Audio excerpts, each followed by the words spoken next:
Aquí vamos en medio de montes platanales.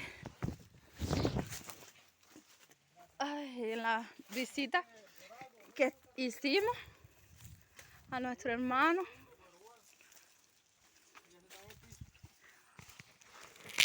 Ahí está el youtuber. Oiga, familia, ¿estás de frente por acá? Sí. Aquí, esta es naturaleza, esta es la creación de Dios. Guayaba, plátano. Estas son bendiciones. Esto es una bendición que nos dio para el ser humano. La fruta. Coman fruta porque el ser humano no es carnívoro.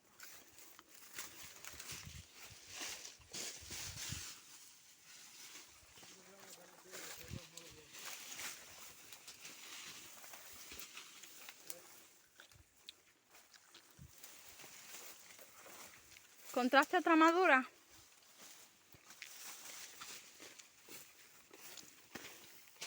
¿Cómo se llama la finca de allá? Esperanza. No, Esperanza sí es. Aquí estamos en la finca La Esperanza.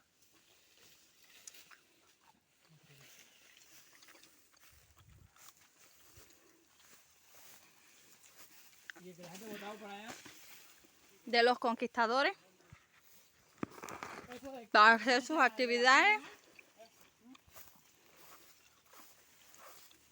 Una bendición de Dios, gracias a Dios que permitió poder tener este lugar maravilloso para hacer actividades con los jóvenes y los niños de la iglesia.